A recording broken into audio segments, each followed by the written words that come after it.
Bonjour à toutes et à tous. Jean-Yves Courten, je suis postdoc dans l'équipe STIP à Grenoble. Et aujourd'hui, je vais vous parler de flux de matière, des filières biomasse et puis de bioéconomie. Alors, pour commencer, de quoi est-ce qu'on parle? La bioéconomie, comme son nom l'indique, c'est l'économie qui est basée sur le vivant. Donc du coup, les deux principaux secteurs qui sont mis en jeu, ça va être l'agriculture et la forêt.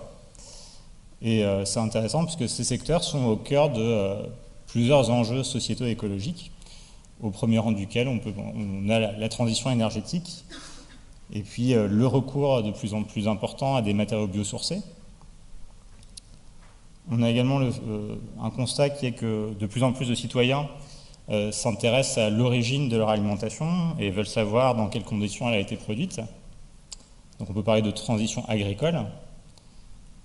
Et puis enfin, la bioéconomie, c'est potentiellement un levier pour développer l'emploi dans les territoires, notamment ruraux. Alors, une fois qu'on a dit tout ça, ça ne veut pas forcément dire que développer la bioéconomie va forcément amener à plus de soutenabilité.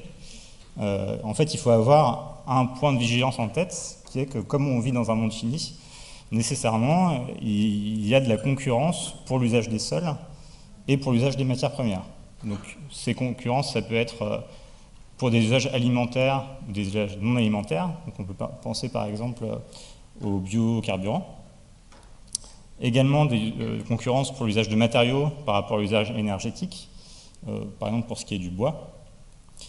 Et puis, modulo certaines pratiques de gestion, il va également y avoir des concurrences entre les prélèvements de biomasse pour les usages humains par rapport à ce qui est laissé à la biodiversité aux écosystèmes, par exemple pour le maintien de la fertilité des sols. Donc à partir de là, si on veut éclairer les politiques publiques, on a besoin de quantifier les compromis qu'il y a à faire, ce à quoi les actions vont mener, et on a besoin de faire ça à toutes les échelles géographiques, avec une vision multi-échelle, puisque une action dans une région donnée peut avoir des conséquences sur le reste du monde. Le principal obstacle auquel on est confronté pour cela, c'est qu'on manque d'une vision globale des flux physiques, c'est-à-dire des flux de matière qui sont en jeu. Donc là, on est confronté à un problème typique qui est que les statistiques sont produites en silos. Donc on a des spécialistes de la ressource et de son renouvellement, des gens qui travaillent sur les statistiques de récolte, des gens qui travaillent sur les statistiques de transport, que ce soit les douanes ou le transport domestique, etc. Du coup, quand on cherche à reconstituer le puzzle dans une filière, on a affaire à des données lacunaires et qui sont la plupart du temps incohérentes entre elles. Et par ailleurs, ces données sont de moins en moins disponibles à mesure que l'on cherche à zoomer géographiquement. Par exemple, ici, je vous ai mis ce qu'on pourrait avoir en cherchant à collecter des données sur la filière bois. Et donc on voit que ces données seraient à la fois incohérentes, puisque le bilan matière n'est pas respecté, et puis il y a des bouts qui manquent. Donc un premier travail, c'est ce qu'on appelle la réconciliation de données, qui va consister à passer de l'image de gauche à l'image de droite, par un processus automatique ou semi-automatique. Mathématiquement, ça c'est de l'optimisation sous contrainte. Donc on va chercher à minimiser l'écart entre les données collectées et puis les résultats du modèle, en tenant compte de la fiabilité relative des sources. Et puis par ailleurs, on a des contraintes qui sont les bilans matière, les rendements des procédés de transformation, etc. Donc pour chaque filière, on commence à faire ça au niveau de la France, parce que c'est généralement là que les données sont les plus complètes et les plus précises. Et on va ensuite descendre les niveaux géographiques. Pour produire les résultats sur toutes les régions, on va ajouter des contraintes d'agrégation géographique pour faire en sorte que si on somme toutes les régions, on va bien arriver au résultat national. On va utiliser bien sûr les données qui existent déjà au niveau régional.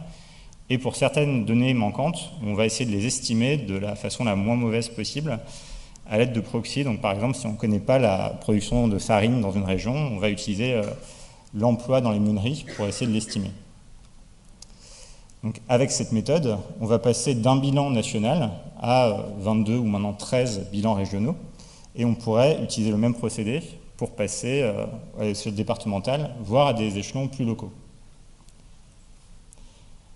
Pour vous donner un ordre d'idée, dans ce type de modèle, on travaille avec à peu près 20 000 variables pour une filière multirégionale. Donc c'est ni très petit, ni très gros. Les principaux intérêts de la méthode, c'est qu'on gagne du temps parce qu'on travaille directement sur toutes les régions.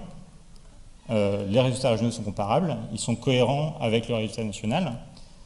C'est un processus itératif. Dès qu'on va rajouter une information localement, ça va bénéficier à l'ensemble des bilans. Et puis on va analyser de façon systématique les incertitudes avec des simulations Monte-Carlo. Du coup, ça en fait un outil qui est plutôt pas mal pour faire de l'animation et pour améliorer de façon continue la connaissance au sein de la filière. Donc maintenant, je vais vous montrer un peu quelques résultats. On va commencer par la filière céréales. Ici, vous voyez sur la gauche la production de céréales en France, les imports-exports à l'international, donc la France est le second exportateur mondial de céréales, ce qui va aux animaux, ce qui va à la transformation, et puis ici, tout en haut à droite, c'est la consommation humaine. On peut zoomer aussi sur les secteurs de transformation, avec du coup la filière blé, farine, pain, biscuit, la filière maïs, amidon, glucose, la filière orge, malt, bière. Donc la France est le premier exportateur mondial de malt, alors qu'on importe de la bière par ailleurs. Et puis toutes les autres filières, notamment la filière bioéthanol que j'évoquais tout à l'heure. Donc on peut avoir ce genre de résultats pour toutes les régions. À titre d'exemple, ici on voit la région centre, donc, qui produit beaucoup, exporte beaucoup. La région Bretagne qui nourrit beaucoup d'animaux. La région Nord-Pas-de-Calais qui a un fort rôle d'import-export et puis de transformation. Et donc on peut représenter ça plutôt sous forme de carte en montrant les principaux flux entre les régions et entre la France et l'international. Maintenant, si on cherche à tracer de façon progressive ces flux, on va pouvoir retrouver de façon statistique l'origine géographique d'un flux. Et donc je me suis amusé à faire ça pour la région PACA. Et j'avais estimé que plus de 90% du pain consommé en PACA était produit en PACA. Si on regarde maintenant la farine qui a servi à faire le pain, on tombe à 60%. Et si on regarde maintenant le blé qui a servi à faire la farine, qui a servi à faire le pain consommé en PACA, on est à environ 1% et 60% vient de la région Bourgogne. Alors ça en fait ce sont des résultats qui sont issus de mon travail de thèse et donc j'ai eu l'opportunité de les approfondir grâce à un projet de recherche financé par l'ADEME, qui s'appelle le projet AF Filière. Les approfondir d'abord d'un point de vue méthodologique et puis également en termes de construction des modèles avec des vrais acteurs des filières, puisqu'on a mis en place un site internet, flubiomasse.fr, où on met en ligne nos données et on fait des appels à contribution avec des webinaires qui rassemblent différents types d'acteurs pour qu'ils puissent commenter nos résultats et nous conseiller. Donc, dans ce projet, il y a également une visée de transfert progressif de notre expertise à notre partenaire qui est l'agence régionale Auvergne-Rhône-Alpes Énergie et Environnement. Et le troisième logo l'INRA que vous voyez, c'est le bureau d'économique théorique et appliquée à Nancy, qui nous apporte son expertise sur la filière bois. Alors justement, sur la filière bois, donc on a réalisé un modèle pour le niveau français et toutes les régions françaises. Et ici, vous voyez ce que ça peut donner. Donc chaque couleur représente une sous-filière, avec par exemple à gauche, en vert foncé, c'est l'amont de la filière. En jaune, vous allez avoir le bois énergie. En bleu, tout ce qui est pâte à papier, papier carton. Et donc la boucle que vous voyez en bas à droite correspond au recyclage du papier. Donc on produit non seulement ces résultats, mais on cherche à donner une idée de l'incertitude sur ces flux. Donc on propose de visualiser des intervalles de confiance et aussi d'avoir un code couleur qui va pointer vers les données qui sont a priori les moins fiables dans le modèle. Donc en termes de visualisation, de valorisation, pardon, ces résultats ont été intégrés au schéma régional biomasse en Auvergne-Rhône-Alpes. Donc c'est un document de planification qui comporte deux parties, une partie état des lieux et puis une partie orientation objectif pour mobiliser et fixer des objectifs de développement des bioénergies. donc ça, c'était pour le volet bois du projet. Maintenant, pour le volet agricole, on a travaillé avec le GIS Avenir Élevage sur un projet qui visait à estimer la quantité les flux de matières premières qui vont vers l'alimentation animale. Donc derrière ça, il y a l'idée de quantifier dans quelle mesure l'alimentation animale vient en concurrence de l'alimentation humaine. Donc l'exemple que vous voyez ici, c'est sur la filière soja, où le gros flux orange correspond aux importations de tourteaux de soja, majoritairement en provenance d'Amérique du Sud. Et on a travaillé sur plus d'une quinzaine de filières à ce jour. Pour conclure, en fait, je vais parler des travaux en cours et des perspectives sur cette thématique dans l'équipe STIP. Donc, un premier axe de développement, ce serait de poursuivre plus loin les méthodologies de descente d'échelle en les appliquant, comme je le disais tout à l'heure, à des échelles plus fines. D'un point de vue scientifique, les problèmes qui se posent, c'est des questions de performance de calcul, puisque par exemple on passe de 13 régions à 3000 communes pour la région Auvergne-Rhône-Alpes. Et puis des questions de gestion de données, de collecte des données des experts locaux. Et donc pour ça, on a un ingénieur qui travaille sur l'action de développement technologique Terriflu, qu'on a appelé comme ça, car elle a vocation à s'intégrer à terme dans la plateforme Terristory de l'agence régionale, qui est leur outil de data visualisation et de planification pour les territoires. On a également Michaela Bévionne, qui fait une thèse dans l'équipe sur le métabolisme de la filière Beaufort dans la vallée de la Maurienne. Et ici, les deux principaux objectifs de la thèse sont d'une part de voir comment on peut intelligemment coupler des approches top-down et bottom-up d'estimation des flux, et puis par ailleurs d'intégrer des descriptions quantitatives des flux avec une vision qualitative qui visera à décrire le système d'acteurs qui pilotent les flux et d'expliquer pourquoi et comment ils circulent. Un deuxième axe de développement, ce serait de coupler les flux avec des enjeux environnementaux et socio-économiques qui leur sont liés. Donc ici, je vous ai mis une carte qui représente l'exportation nette virtuelle d'eau d'irrigation à travers la filière céréales. Et donc on voit en bleu les régions qui, via les produits céréaliers qu'ils exportent en fait de l'eau. Et en rouge, inversement, les régions qui importent de l'eau indirectement. Et c'est intéressant parce qu'on voit le sud-ouest notamment, qui est en stress hydrique récurrent l'été, qui est exportateur net d'eau virtuelle. D'un point de vue socio-économique, on pourrait coupler les flux de matière avec les emplois tout au long de la chaîne de valeur, et puis avec la valeur ajoutée. Enfin, on a la volonté de pérenniser à la fois les méthodes, les modèles qui sont déjà en cours, et puis les logiciels qu'on a développés au cours des 2 dernières années, et puis de les appliquer à de nouvelles filières. Par exemple, ça pourrait être des outils tout à fait pertinents pour étudier les filières énergétiques dans leur ensemble. Je vous remercie.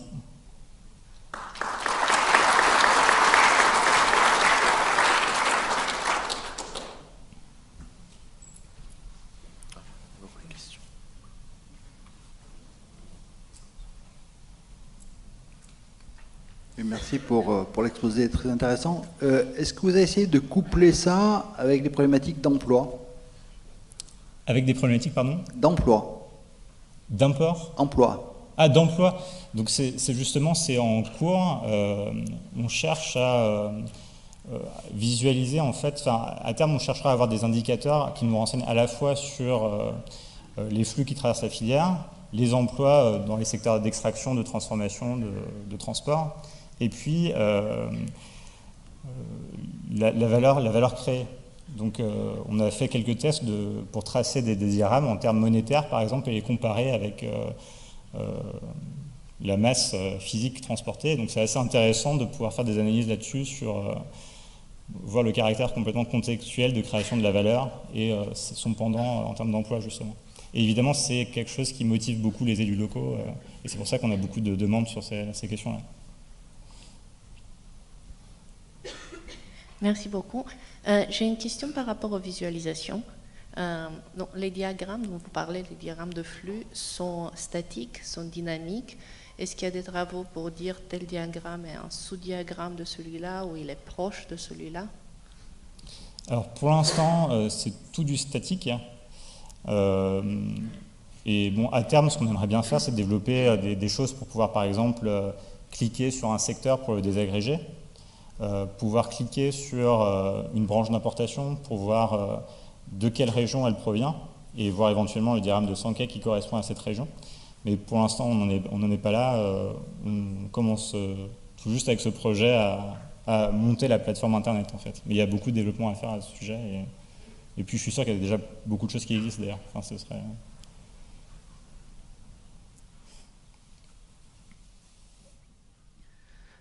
Oui, merci. Je me demandais si à partir de cette collecte de données, de cette visualisation et puis de la description des flux, c'était possible d'avoir des éléments pour connaître la soutenabilité de ces filières-là, pour avoir des indices de résilience, pour savoir, puisque tu as parlé de transition au début, pour savoir est-ce que c'est un moyen d'action pour savoir où est-ce qu'il faut placer la transition, où est-ce que l'ensemble n'est pas soutenable et puis qu'est-ce qu'il faut changer pour que ça le soit? Vaste question. Je pense que déjà, il faut avoir en tête qu'il n'y a pas de solution idéale, c'est forcément des compromis. C'est-à-dire qu'on ne va pas pouvoir remplacer tout le pétrole par de la biomasse ou remplacer tous les matériaux non renouvelables par des matériaux biosourcés. Et donc la question, elle est de positionner le curseur entre quel compromis on fait et être conscient qu'on est en train de faire ce compromis. Donc si on développe les chaufferies biomasse, comme les politiques publiques l'encouragent en ce moment, c'est bien d'avoir à côté des outils qui permettent de quantifier la ressource disponible localement, quels sont ses usages actuels, pour ne pas être amené à, par exemple, importer du bois d'Amérique du Nord, pour citer un exemple qui est... je ne sais plus d'ailleurs si ça a été stoppé ou si ça vient de reprendre, d'une centrale dans le sud de la France, qui a été mal dimensionnée parce que les études n'ont pas été suffisamment bien faites au début. Donc je pense que la quantification peut permettre d'éclairer un peu la décision, mais de toute façon, il n'y a pas de solution idéale dans le domaine. J'ai une petite question. Jusqu'où on peut utiliser ça comme outil de simulation? Alors, ici, du coup, c'est pas de la simulation en tant que telle, c'est-à-dire qu'il n'y a pas de modèle prédictif derrière, c'est purement de l'assemblage de données. Pour l'utiliser sous forme de... Enfin, si en termes de simulation, tu veux dire prédiction. Et ce serait par exemple utiliser ça pour dire maintenant si je change telle politique... Alors du coup, là, il faudrait coupler ça avec par exemple des modèles économiques, alors qui peuvent être soit très orthodoxes, soit un peu moins orthodoxes. Donc par exemple, on avait fait ce travail avec le laboratoire d'économie forestière pour évaluer l'impact de différentes politiques qui viseraient à réduire les exportations de bois brut. Parce qu'en la France exporte beaucoup de bois brut et importe du bois transformé, donc c'est potentiellement une perte de valeur pour le pays. Et donc on avait essayé, avec leur modèle économique, de voir l'impact de différentes politiques. Qu'est-ce qui se passe si on taxe les exports, par exemple? Qu'est-ce qui se passe si on subventionne l'industrie, les scieries locales? Et quel est l'impact sur les flux? Donc on avait commencé à faire ce type de travail, qui forcément, du coup, dépend de la fiabilité du modèle économique derrière. Donc dans certains cas, c'est éprouvé. Dans d'autres cas, les modèles économiques ne permettent pas de refléter les comportements qui vont réellement se passer.